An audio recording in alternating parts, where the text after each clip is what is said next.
You're broke, Dad. God, when are you going to admit it? Emily laughed when she said it. A bright, careless laugh that carried across the restaurant patio and made 3 tables turn their heads.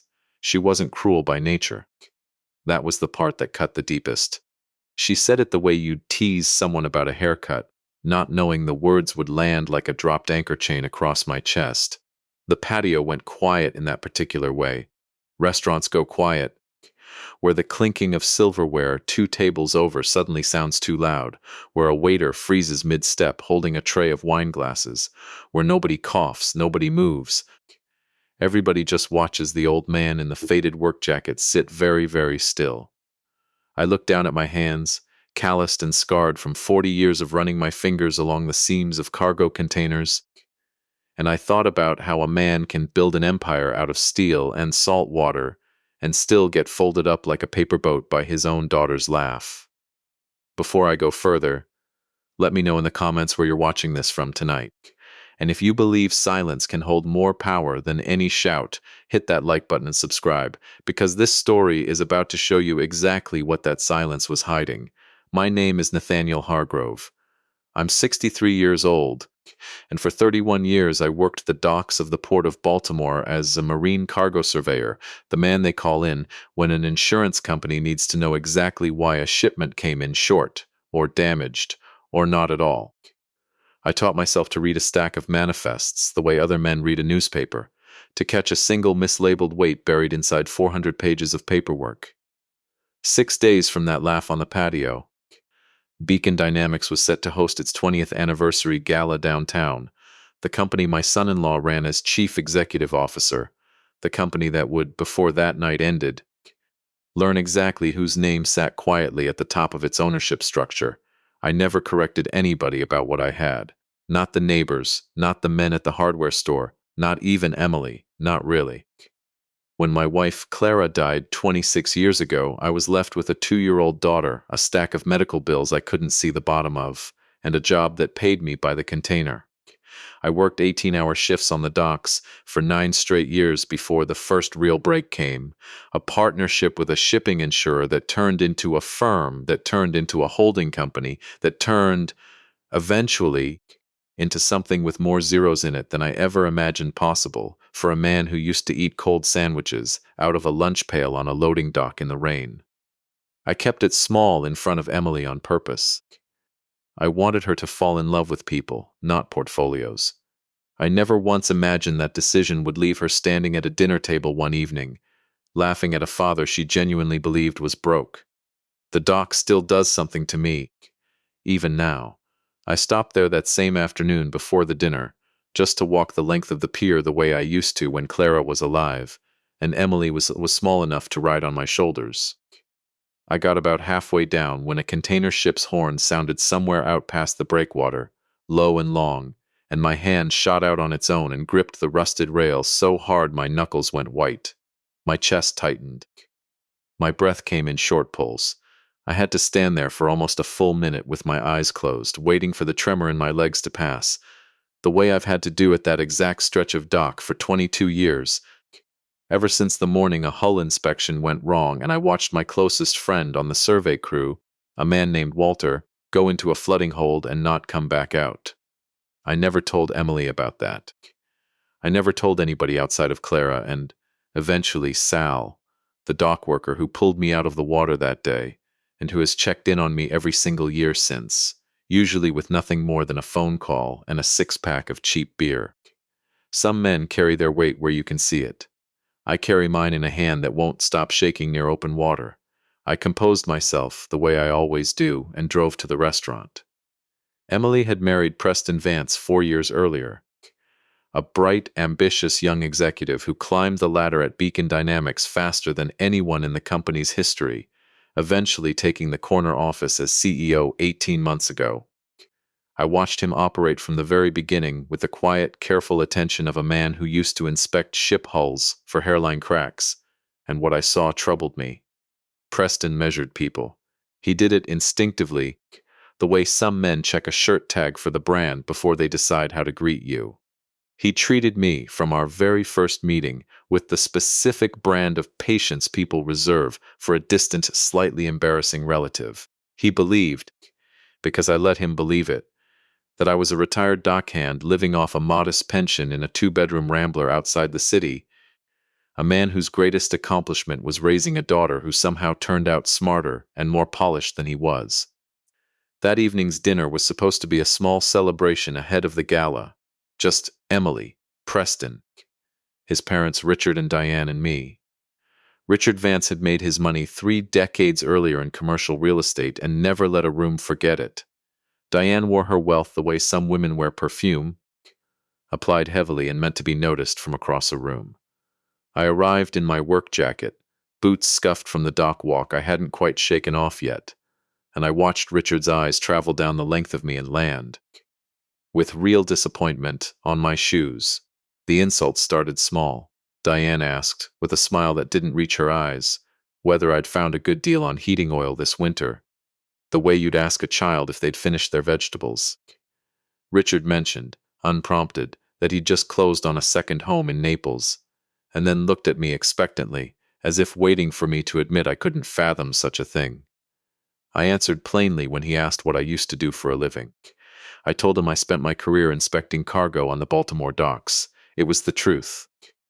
I simply left out the part where the firm I quietly built, off the back of that career, now held a majority position in the parent company that owned his son's employer. Richard let out a short laugh and glanced at his wife, the two of them sharing a look of pure, comfortable superiority, and then Emily said it. She wasn't trying to hurt me. She was trying in her own clumsy way to defend me, to wave off Richard's obvious condescension by getting ahead of it herself, the way people sometimes do when they're embarrassed for someone they love. "You're broke, Dad. God, when are you going to admit it?" She laughed as she said it, reaching over to pat my hand, and I understood in that instant that my own daughter, the person I built an entire second life to protect, believed the lie so completely that she'd repeat it out loud in front of the two people most eager to hear it confirmed. I didn't correct her. I looked at my hands instead, folded on the white tablecloth, and for one long moment I let myself feel exactly how small that laugh made me, the way a man feels standing on a dock in a downpour, with nothing but a lunch pail and a 2-year-old daughter waiting for him at home. Then Preston leaned back in his chair, wineglass loose in his fingers, and delivered the line that ended the pleasant part of the evening entirely. He said that given the circumstances, and given how important image was becoming to his role now that Beacon Dynamics was entering its next chapter, it might be best if I skipped the anniversary gala altogether. He said it lightly, almost as a kindness, the way you'd suggest an elderly relative skip a long flight for their own comfort. He said the guest list included investors, board members, people whose perception mattered, and that my presence, however well-intentioned, would raise questions he didn't feel like answering. I asked him calmly, what kind of questions? He looked at my jacket, he looked at my boots. He said, and this part he did not say lightly at all, that a man who spent his life hauling freight didn't exactly fit the picture Beacon Dynamics was trying to paint for its future. He said Emily understood. He looked at her when he said it, and my daughter, my bright, kind daughter, dropped her eyes to her plate and said nothing at all. That silence hurt worse than anything Richard or Diane had said all evening.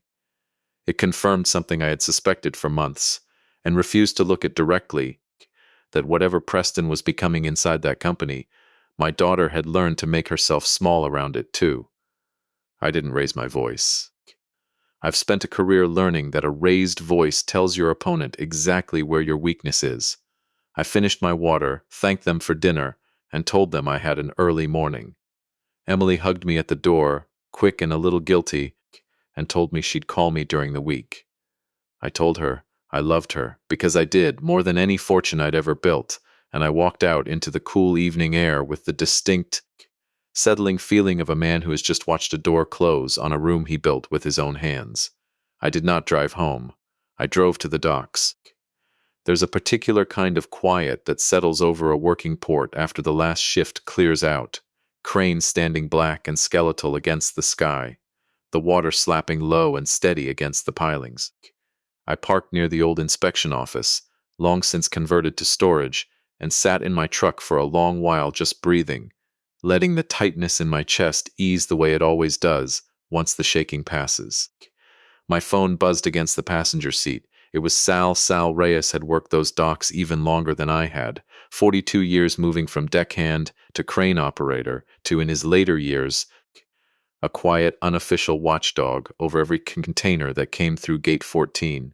He still called me every few months just to talk, and every year, without fail, on the anniversary of the day he pulled me out of that flooding hold, he showed up at my door with a six-pack and sat with me on the porch until the shaking in my hands stopped for good that day. I answered the phone expecting exactly that kind of call. What I got instead was different. Saul's voice was low, careful, the voice he used to use right before delivering bad news about a shipment nobody wanted to hear. He told me he'd been doing some part-time consulting work down at Gate 14, checking manifests against actual loads for a logistics contractor that supplied a handful of corporate clients, verifying weights, flagging discrepancies, the same work we'd both done our whole lives. He told me one name on those manifests kept catching his eye over the past several months, a shell freight company called Cordova Overseas Logistics that showed up again and again on shipments tied to a much bigger name, Beacon Dynamics. I sat up straighter in my truck. Sal told me the discrepancies were small individually. A container logged as full that came in half empty. A shipment billed at premium freight rates that never actually left the warehouse. An invoice for cargo insurance on cargo that, as far as the physical manifest showed, didn't exist. Small on their own. But Sal had spent 42 years reading exactly this kind of pattern, the way a doctor reads the early signs of something much larger hiding underneath a routine checkup, and he told me, in the plain, unhurried way he's always spoken to me, that somebody at Beacon Dynamics was bleeding the company dry through a shell freight operation, and doing it carefully enough that nobody without a survey background would ever catch it. I asked him if he had anything I could actually look at. There was a pause on the line, the kind of pause a man takes when he's about to hand you something heavier than he wants to admit. He told me he kept his own field notebook, the way we both always had, a habit neither of us ever broke even after retirement, jotting down anything that didn't sit right the moment he noticed it. Exactly the way I still carried a small leather logbook in my jacket pocket out of pure muscle memory. He told me he had 6 months of entries on Cordova Overseas Logistics sitting in that notebook, dates, container numbers, weight discrepancies, and he asked me, carefully, almost apologetically, whether I still had any contacts who might know what to do with information like that. I told him I might know someone.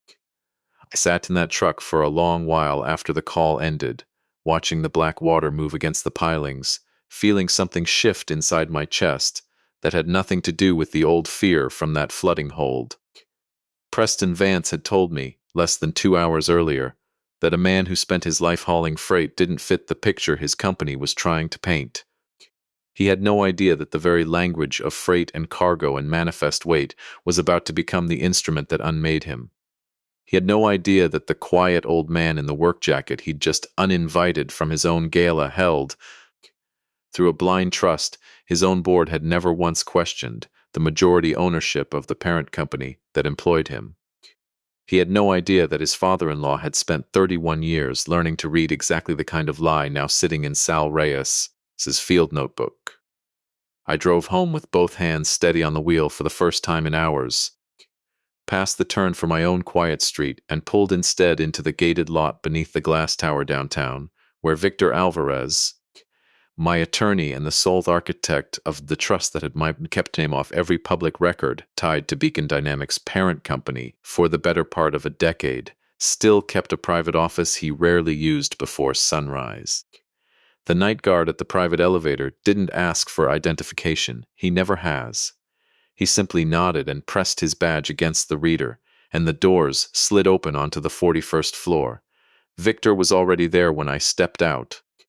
Sleeves rolled, a fresh pot of coffee steaming on his desk, because Victor Alvarez has learned over 11 years of representing me that when I show up unannounced after dark, it is never for small talk. He didn't ask how the dinner went. He didn't need to. He simply pushed a blank legal pad across the glass toward me and waited. I sat down across from him, still in the same faded work jacket Richard Vance had looked at like it was something contagious. And I told him it was time. I told him about the shell company, about Sal's notebook, about the 6 months of quiet discrepancies sitting in the handwriting of a man who had once pulled me out of a flooding cargo hold and never once asked for anything in return.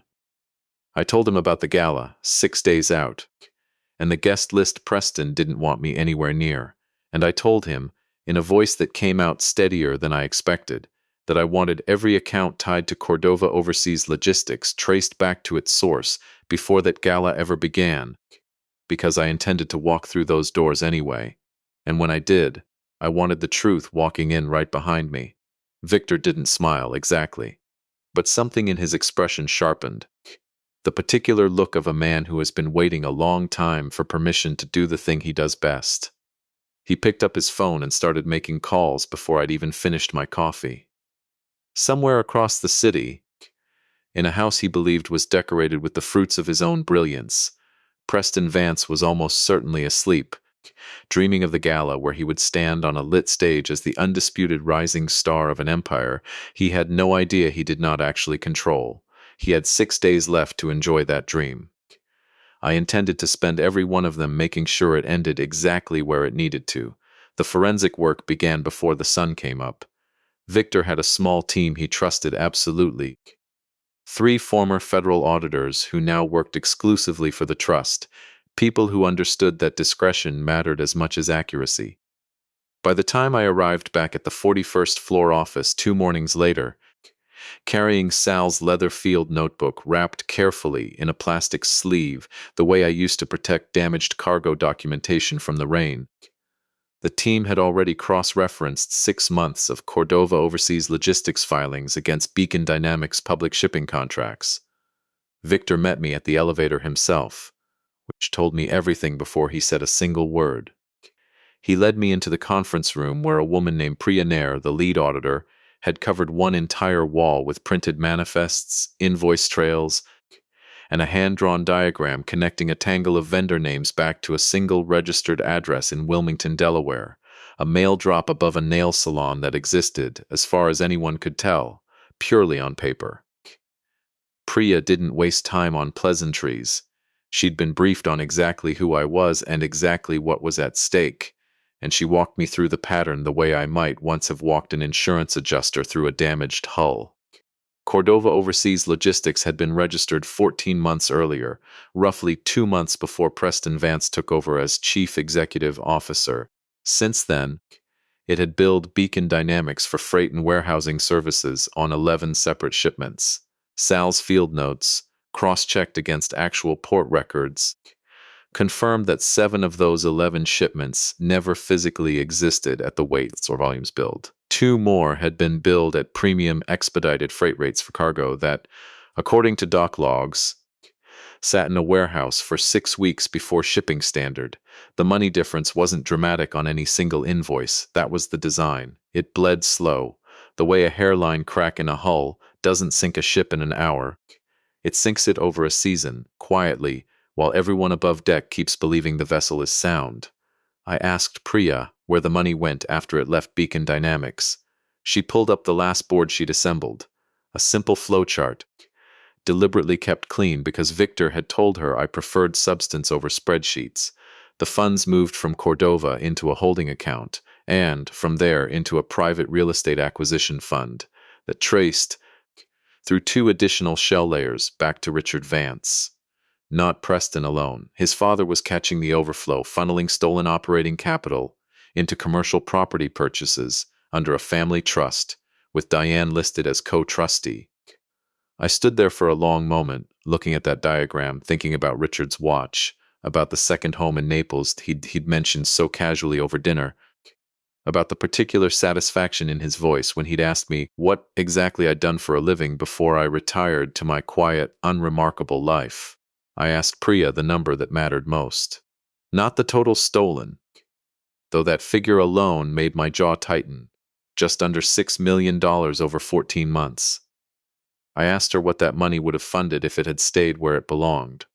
She hesitated before answering, because she already knew what that question would do to me. Beacon Dynamics maintained a defined pension fund for its dock workers and warehouse staff, nearly 400 families who depended on it, a fund I had personally insisted on when I first structured the parent holding company's ownership of Beacon 9 years earlier, precisely because I remembered too well what it felt like to work 18-hour shifts with no safety net waiting at the end of them. The fund had been running a shortfall for the last 2 quarters. Small, manageable, the kind of gap a healthy company absorbs without anyone outside the finance department noticing, except the shortfall matched, almost dollar for dollar, the $6 million now sitting in Richard Vance's real estate holdings. I put my hand flat on the conference table and didn't say anything for a while.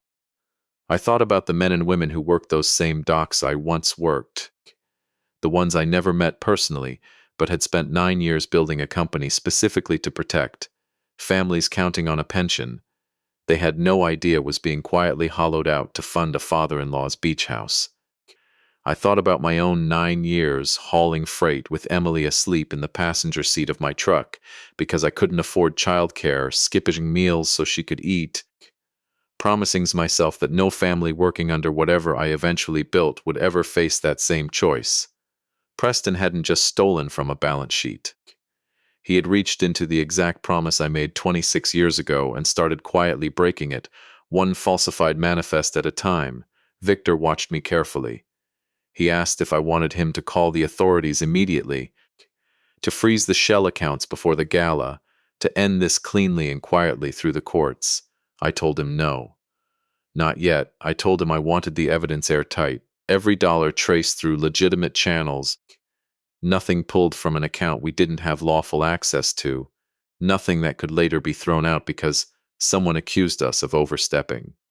Priya's team had built the trail entirely from public filings. Sal's personally witnessed field observations and financial disclosures Richard Vance himself had voluntarily submitted years earlier as part of an unrelated real estate transaction now sitting in public record. Nothing hacked, nothing stolen. Just the patient, careful reading of documents that were always there for anyone patient enough to notice them, the exact skill I'd spent 31 years sharpening on the docks. I told Victor to prepare a formal report for Beacon Dynamics outside counsel and its compliance officer, a filing built entirely on legitimate, verifiable findings, ready to move the moment I gave the word. And I told him the word wouldn't come until the night of the gala. He asked me why I was willing to wait, knowing every additional day meant more money bleeding out of a pension fund 400 families depended on. I told him the truth. I told him that firing Preston quietly, letting him resign under some manufactured excuse while his father's real estate empire kept the stolen money warm and safe, would let both of them walk away with their dignity intact and their crime unwitnessed by anyone who mattered. I told him I didn't want that kind of quiet ending. I wanted every person in that ballroom, every investor, every board member, every person who had ever looked at my daughter with pity for marrying beneath her, to watch exactly what kind of man they'd been applauding. Victor nodded slowly. He understood patience. He'd watched me practice it for 11 years. That evening, driving home along the harbor road, I found myself pulling into my own driveway later than I'd planned, the porch light already on, and Emily's car parked crooked in the spot where she used to park as a teenager coming home past curfew. I hadn't expected her. I found her sitting on my front steps in the cold, arms wrapped around her knees, and beside her, half asleep against her shoulder, my granddaughter Grace, 7 years old, wrapped in one of my old flannel shirts, 3 sizes too big for her. I sat down next to Emily without a word. She didn't look at me right away. When she finally spoke, her voice had none of the easy laughter from the restaurant patio 2 nights earlier. She told me Preston had come home furious that afternoon, distracted and short-tempered, in a way she'd never seen from him before, snapping at her over something trivial, a stack of mail left on the wrong counter, and when she'd pushed back, gently, the way you push back on someone you love when they're clearly not themselves, he'd told her to mind her own business and started making phone calls behind a locked office door. She told me she didn't know what was happening, only that something had shifted in their house in the last 2 days.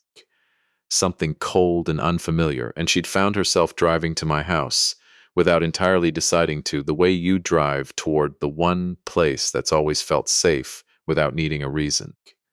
Grace stirred against her shoulder and mumbled something about being hungry. I told them both to come inside. I made grilled cheese sandwiches the way I used to when Emily was small, cutting the crusts off for Grace without being asked.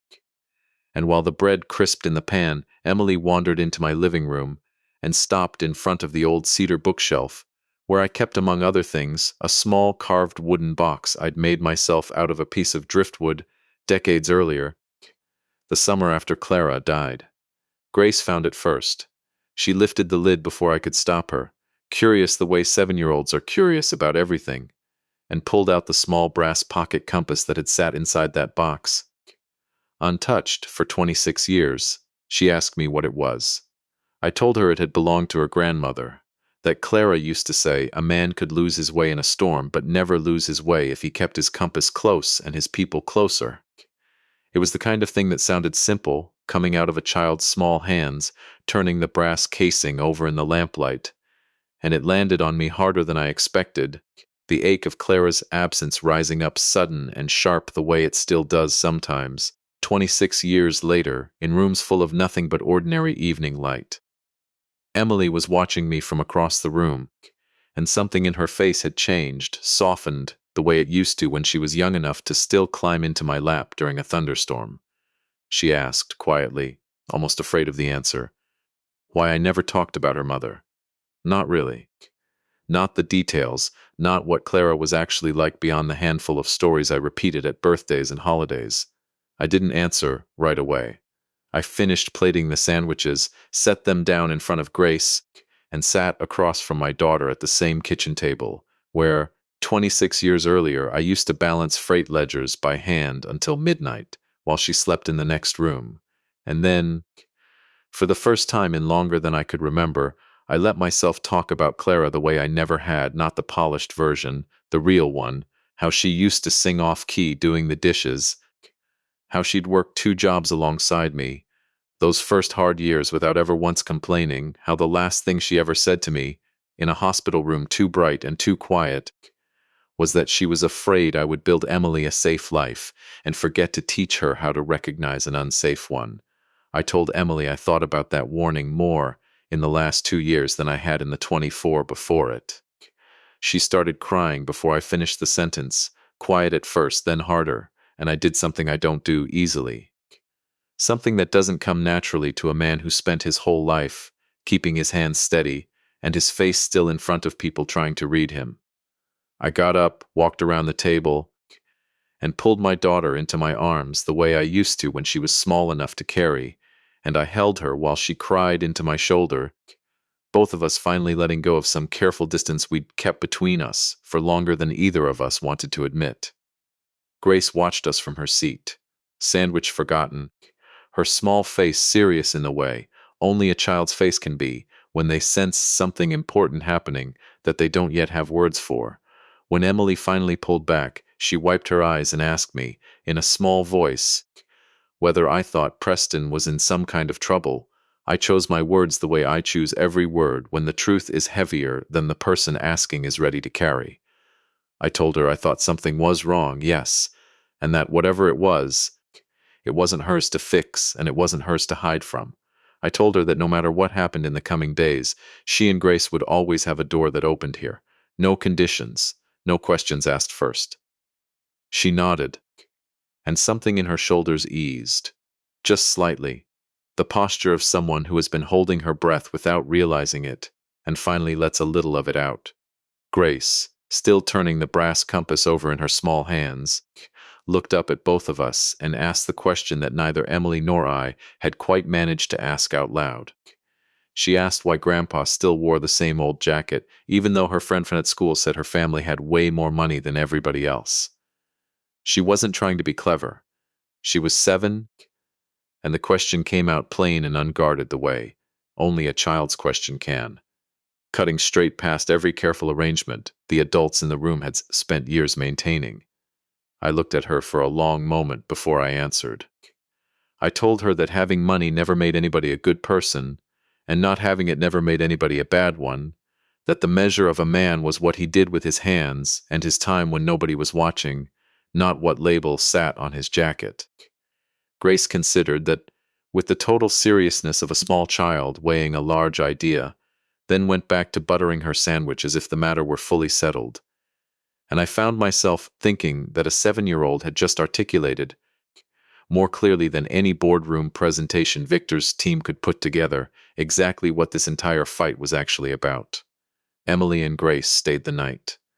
I gave them Emily's old room, the one with the height marks still penciled faintly into the doorframe, and I sat up long after the house went quiet, the little wooden box open on the table in front of me, the compass gone upstairs in Grace's small hand, and beneath where it had sat, a folded envelope I hadn't touched in over 2 decades. Clara had written it the year before she died, back when Emily was still too young to understand any of it.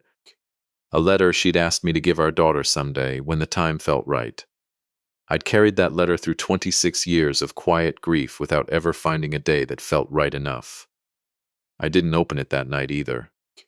I only held it, turning the worn paper over in my hands the way Grace had turned the compass, and thought about Clara's warning, about safe lives and unsafe ones, and about the gala now 4 days away, where I intended to make absolutely certain my daughter finally learned the difference. I put the letter back in the box and closed the lid. The next morning, before Emily and Grace woke, I drove down to the docks one more time, the fear in my chest a little quieter than it had been days earlier, though it never fully leaves, and met Sal at gate 14, exactly where we used to meet for coffee 30 years ago before either of our shifts began. I handed him back his field notebook, now fully documented and photographed by Victor's team, the original evidence preserved exactly as he'd kept it, careful and precise, the handwriting of a man who never once asked what any of it was worth. I asked him, plainly, whether he'd be willing to stand beside me if it came to that. At the gala, in front of a room full of people who had never once looked twice at a man in a work jacket, Saul didn't hesitate. He told me he'd stood beside me in worse water than that. I told him the date, 4 days out. And as I drove away from the port that morning, watching the cranes rise black against a pale winter sky, I understood that everything that had been quietly assembling itself over the last week, the ledger, the audit, Clara's letter, Grace's small, unguarded question, my daughter finally crying into my shoulder for the first time in years, was converging toward a single point, a single ballroom, a single moment when Preston Vance would stand up on a lit stage believing he had already won, and discover, in front of everyone whose opinion he valued most, exactly how wrong he was. The morning of the gala arrived cold and clear, the kind of sharp winter light that makes the harbor look like hammered steel. I spent most of it not at the office, but in my garage, where I keep a workbench built for the one hobby that has nothing to do with cargo manifests or corporate structures, restoring clocks. It started as a way to keep my hands busy after Clara died. Something quiet and exact that asked nothing of me but patience, and over 26 years it had become the closest thing I had to meditation. That morning I worked on an old ship's chronometer a retired captain had given me years earlier, cleaning gears no wider than a fingernail, and I found the same steady calm settling into my chest that always comes when I'm doing careful, precise work with my hands. Victor called just after noon. The formal compliance report was finished, sourced entirely from Sal's witnessed field notes, public shipping records, and Richard Vance's own previously filed real estate disclosures. Nothing obtained through any channel that wouldn't survive a courtroom's scrutiny. Copies were prepared for Beacon Dynamics' outside counsel, its compliance officer, and, quietly, a contact Victor trusted at the State Attorney General's Financial Crimes Division, a woman who had already reviewed a preliminary summary and confirmed the pattern was more than sufficient grounds for a formal inquiry the moment I gave the signal. Nothing would move until I gave it. That had been the agreement from the beginning. I asked Victor one more question before we hung up, the one that had been sitting quietly under everything else all week. I asked him to draft language, precise and legally sound, for a matter that had nothing to do with fraud. I told him that whatever happened that night, I wanted to formally remove Preston Vance from any position of financial trust tied to the family holdings. Emily and I shared, and I wanted it done in a way that didn't misstate what he actually owned, because he had never owned any claim to my daughter's inheritance in the first place, only the marriage that had, until recently, given him proximity to it. Victor understood immediately. He told me the appropriate document was a formal notice acknowledging Preston's removal as an authorized party on any joint accounts, along with a waiver preventing future claims against the family trust. Nothing framed as him signing away something that was never his. I told him that was exactly right. By 6 that evening, I stood in my bedroom in front of the same closet I hadn't opened in 10 years, and pulled out a suit I'd nearly forgotten I owned, dark charcoal wool, tailored the year I quietly stepped back from day-to-day oversight of the holding company, and let the board believe the founder had simply faded into a comfortable, anonymous retirement. I hadn't worn it since. Ironing it took longer than it should have, my hands not quite as steady as I wanted them, not from fear this time, but from something closer to readiness. The particular tension of a man preparing to become, for one night, exactly who he actually was. Emily called while I was knotting my tie. She sounded strange, tight, the careful voice of someone trying not to alarm a child listening nearby. She told me Preston had left the house that afternoon without saying where he was going, and that when she tried calling him, the phone rang through to voicemail every time. She said she was still coming to the gala, that Beacon Dynamics expected spouses to attend, but that something in the air at home over the last 2 days had frightened her in a way she couldn't quite name. I told her I would see her there, and that whatever happened, she wasn't going to face it alone. I picked up Sal on my way downtown. He'd borrowed a suit from his son-in-law, ill-fitting in the shoulders, and he kept tugging at the collar the entire ride, muttering that he hadn't worn a tie since his own daughter's wedding 12 years earlier. I told him he looked exactly like what he was, an honest man about to do an honest thing, and that no tailor alive could improve on that. He laughed, the tension breaking for just a moment, and then went quiet again as the glass tower where the gala was being held came into view, lit gold from base to crown against the darkening sky. The ballroom occupied the entire top floor, floor-to-ceiling windows looking out over the harbor, round tables dressed in white linen circling a raised stage where a 20-foot banner read Beacon Dynamics. 20 years of vision. String lights hung in careful arcs above the room. A jazz trio played near the bar. Investors in tailored suits and board members in evening gowns moved through the space with the easy confidence of people who had never once had to wonder whether the ground under them was solid. Preston stood near the center of it all, holding court with a cluster of board members, a glass of champagne in one hand, laughing at something one of them had said. He looked, from across the room, exactly like a man standing at the summit of everything he'd ever wanted. He had no idea his corporate credit access had already been quietly flagged by compliance an hour earlier at Victor's direction, a routine-looking security review that wouldn't raise alarm until he actually tried to use it. He had no idea the $6 million sitting in his father's real estate holdings was now the subject of a preliminary state inquiry file sitting on a desk 12 blocks away, waiting for one phone call to become active. He was, in every sense that mattered, already finished. He simply hadn't been told yet. Richard and Diane Vance stood near him, dressed in the kind of understated luxury that costs more than most people's cars. Diane's fingers wrapped around a champagne flute, a diamond bracelet catching the light every time she gestured, a bracelet I now knew, thanks to Priya's careful tracing, had been purchased 8 months earlier, with funds routed through Cordova Overseas Logistics. She was wearing stolen pension money on her wrist and didn't know it yet either.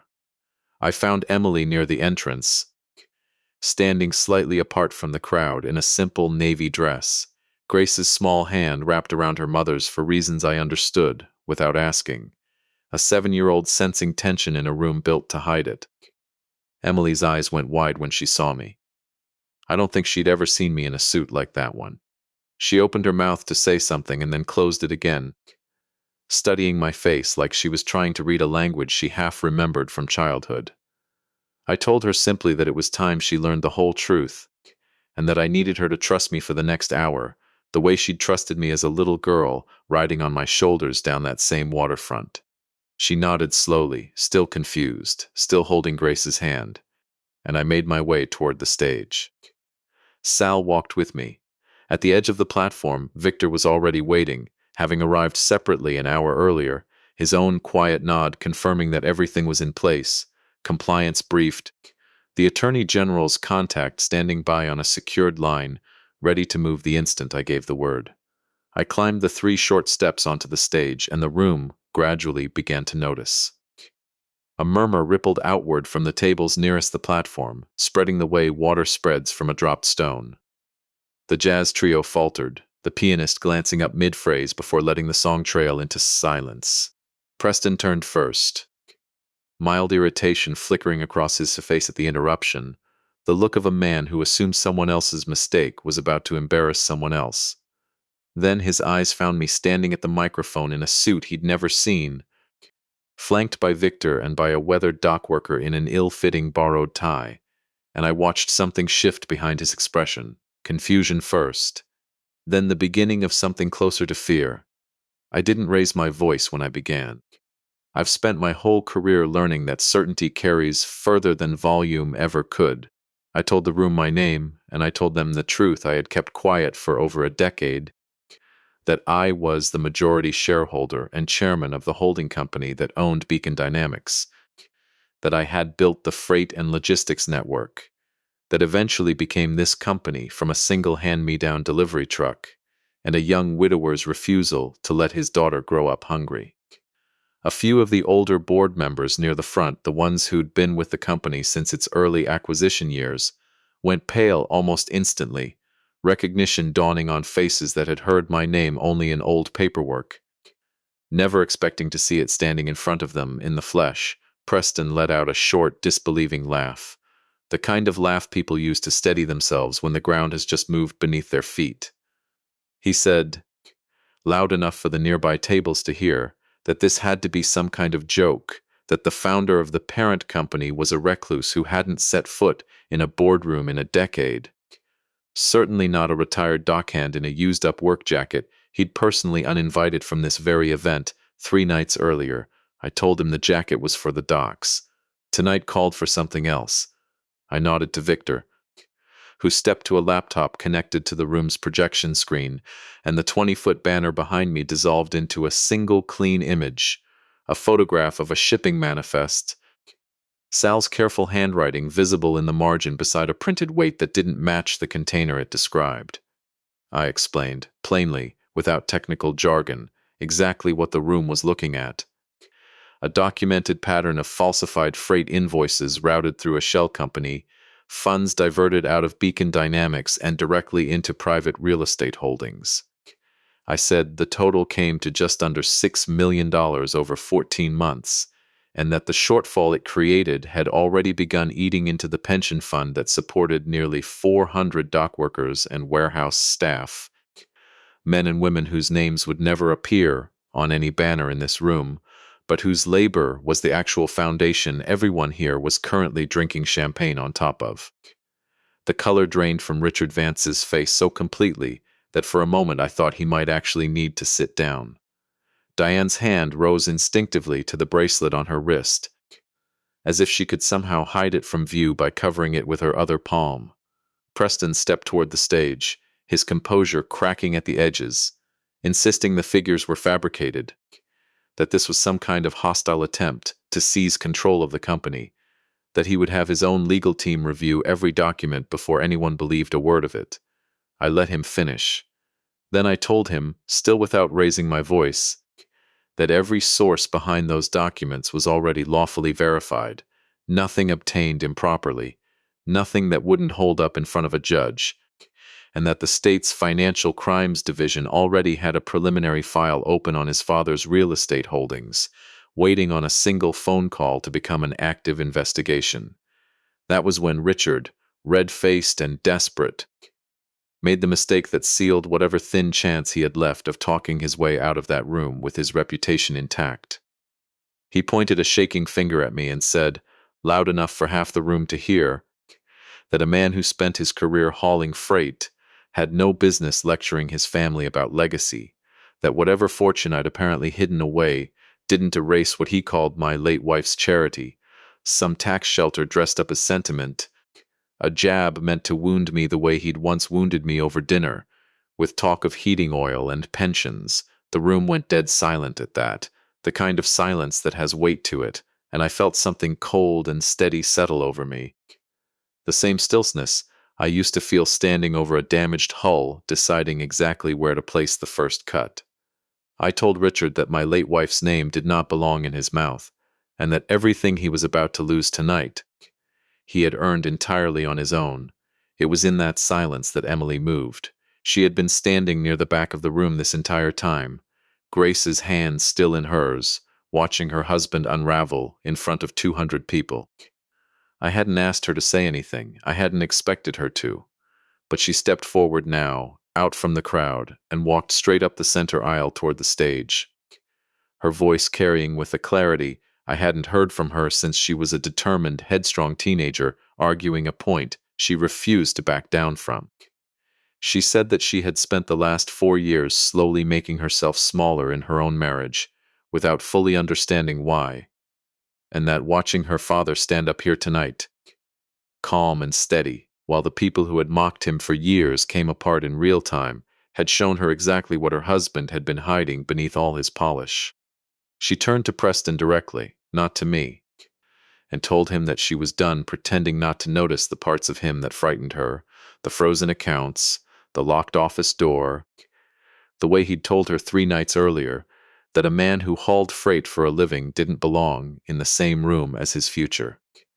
She told him her father had hauled freight for 9 years, so she would never have to know what real hunger felt like, and that if hauling freight was beneath him, then everything Preston had built his entire identity on top of was built on a foundation he had never once respected. Preston stood frozen at the base of the stage, staring at his own wife defending the man he'd spent the evening trying to erase, and something in his face finally broke entirely. The last thin layer of composure sliding off him in front of every investor and board member he'd spent years trying to impress. The silence that followed lasted only a few seconds, but it felt like it stretched the length of the harbor outside. Then the room began to move again, whispers rippling table to table, board members leaning toward each other with the particular urgency of people recalculating everything they thought they knew about the evening they'd walked into an hour earlier. I stepped down from the stage rather than staying above the crowd, because what came next needed to happen at eye level, not from a place of theater. Victor moved with me, a slim folder in hand, the formal notice of executive removal already prepared, along with the compliance report now cleared for immediate release to the full board. I stopped in front of Preston, close enough that only he, Richard, Diane, and the small circle of senior board members nearby could hear clearly. I told Preston that as majority shareholder and acting chairman of the holding company, I was exercising my authority, effective immediately, to remove him from his position as Chief Executive Officer of Beacon Dynamics, pending the outcome of a formal state investigation into the diversion of company funds. I told him the board would receive full documentation before the night was over, and that his corporate access, financial and otherwise, had already been suspended as a matter of routine compliance procedure hours earlier. Preston's mouth worked without sound for a moment, the practiced charm that had carried him through boardrooms for 18 months completely gone. He said, finally, in a voice stripped of all its earlier confidence, that he could explain everything, that the shell company arrangement had started as a legitimate consulting relationship that had simply gotten complicated, that he never meant for it to become what it became. I let him talk. I've learned that a man's excuses, laid out in full in front of the people whose respect he's about to lose, do more damage to him than any accusation I could level myself. Victor stepped forward and presented the formal notice, plain in its language, exactly as I'd instructed, an acknowledgement that Preston had been fully informed of his removal from any position of financial trust connected to the family holdings shared by Emily and myself, and a waiver preventing future claims against that family trust. Nothing framed as him surrendering something he had never legitimately owned. Preston stared at the document for a long moment, his hand trembling slightly as he took the pen Victor offered, and signed it there in front of the board, in front of his parents, in front of the wife he had spent the last several days trying to convince that her own father was an embarrassment. Richard tried to slip toward the side exit while attention was fixed on his son, the same instinct for self-preservation that had built his entire fortune on other people's labor, now steering him toward the nearest door. He didn't get far.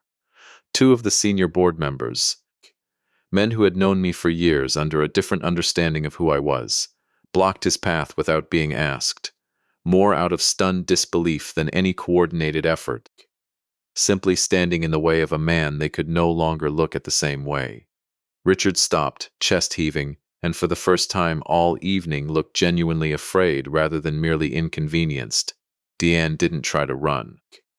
She stood frozen near the ice sculpture at the center of the room, one hand still pressed protectively over the bracelet on her wrist, watching 2 decades of carefully constructed social standing dissolve in real time in front of the exact people she'd spent years trying to impress. I watched a woman who had once mocked my little house for how expensive it must be to heat, standing now in a room where every person she'd courted for status was quietly, deliberately looking away from her, the particular cruelty of high society when it decides someone no longer belongs. I told the board, loud enough now for the wider room to hear, that a formal state inquiry into the diverted funds was already underway, and that Beacon Dynamics' own compliance team would be working directly with investigators in the coming weeks. I made clear that this was not a matter I intended to handle through public spectacle beyond what had already happened tonight, that whatever legal consequences followed would follow through the proper channels, not through anything performed for an audience. The room, oddly, seemed to exhale at that, the tension of expecting handcuffs and shouting replaced by something steadier, the sense that whatever came next would be handled the way serious things should be handled, with process and accountability rather than theater. It was in that settling quiet that I noticed a cluster of unfamiliar faces near the back of the ballroom, standing together near the entrance in clothes that didn't match the rest of the room, work boots and pressed button-downs instead of tailored suits. Sal had brought them. 6 men and 2 women from the docks, people I'd worked alongside or supervised over 3 decades, people whose pensions had been quietly bleeding out because of the man now standing disgraced in the center of the room. Sal hadn't told me he was bringing them.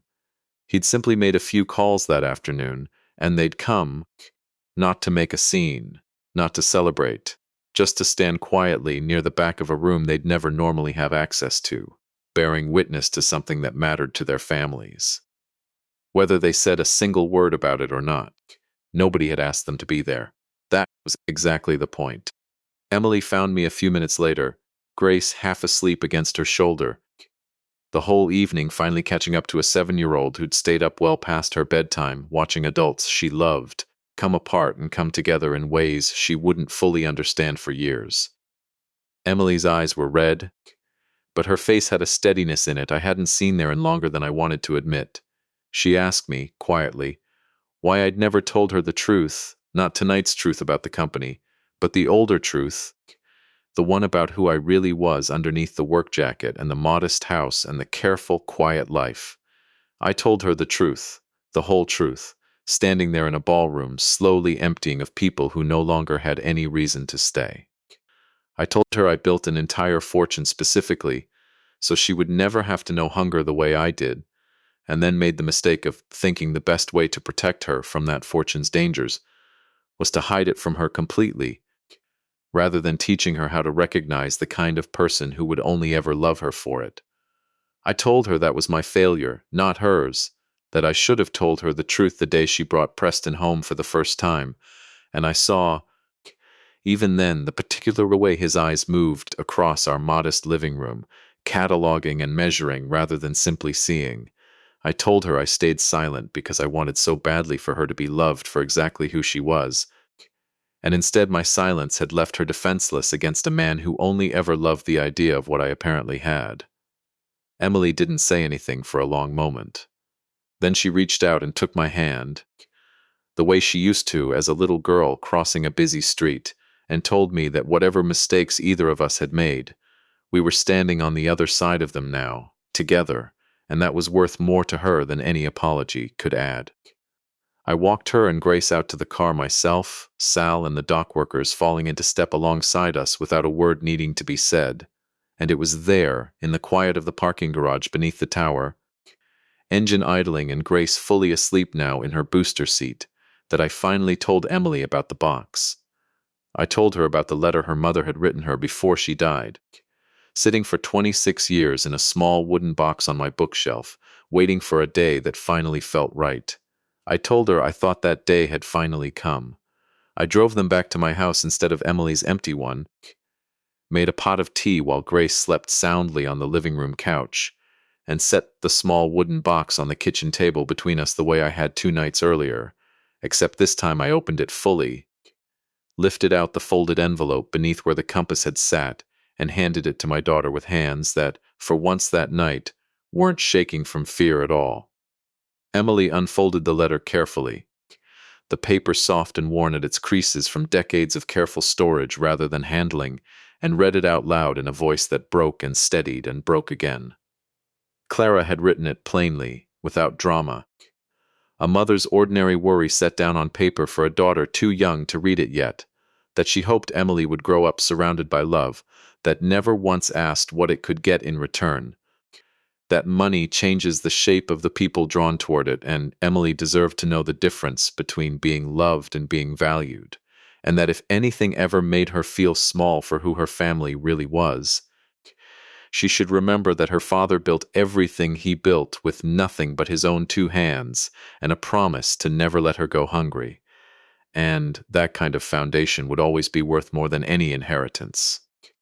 Emily set the letter down and cried the way she hadn't let herself cry in years, and I held her the same way I had 2 nights earlier, both of us finally, fully, letting go of the careful distance grief and silence had built between us for over 2 decades.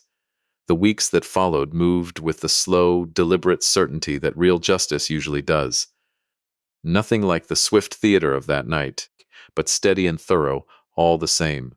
The state's Financial Crimes Division formally opened its investigation within days, working from the lawfully documented trail Priya's team had assembled, and Preston, facing overwhelming evidence and the near certainty of a lengthy trial, accepted a plea agreement that included restitution to the pension fund, and several years of supervised probation, along with a permanent bar from serving as an officer of any publicly held company. Richard and Diane, unable to demonstrate their real estate holdings had been acquired through legitimate means, lost the bulk of what they'd built on stolen capital to civil forfeiture, and found themselves, for the first time in 3 decades, having to explain to old friends exactly why their names no longer appeared on any charity gala guest list in the city. I made sure, personally, that the pension fund shortfall was made whole before the quarter closed, drawing the difference from the holding company's reserves rather than waiting for restitution to work its way slowly through the courts. I visited the docks myself the week after, not as chairman, not with any announcement, just as the same old surveyor who used to walk those piers with a clipboard and a bad knee, and told the crew plainly that whatever they'd heard, their pensions were secure and always would be as long as I had any say in it. Nobody made a speech. Somebody just handed me a cup of coffee from the same battered thermos crew had been sharing on that dock for as long as I could remember, and that, more than any boardroom applause, felt like the only recognition that ever actually mattered to me. Emily moved back into her old childhood bedroom for a while, Grace enrolling at the elementary school 2 blocks from my house, and slowly, over that season, I watched my daughter rebuild herself into someone steadier than the woman who'd laughed nervously at a restaurant table weeks earlier, trying to smooth over another person's cruelty. She started working part-time at a community legal aid office downtown, something she'd wanted to do years earlier before Preston had quietly, persistently talked her out of it. She told me once, sitting on my porch on an ordinary Saturday morning, that she finally understood what her mother's letter meant. that being valued and being loved were two entirely different things, and that she intended to spend the rest of her life able to tell the difference. I still work on old clocks in my garage most weekends. I still drive the same truck, wear the same jacket, though I've learned to let the shake in my hands near open water pass without quite as much shame as I used to carry it with, understanding now that a man can be afraid of something and still walk toward it when it matters enough. Grace comes by most afternoons after school, and some evenings she sits with me at the workbench, carefully handing me tiny gears while I explain what each one does. The same patient work that carried me through the hardest years of my life, now becoming, slowly, something I get to pass down instead of carry alone. On a quiet morning not long ago, I sat on my front porch with a cup of coffee, watching the same street I've watched come alive every morning for 30 years. Mrs. Whitfield walking her retriever past the mailbox, the paper truck rounding the corner in the pale early light.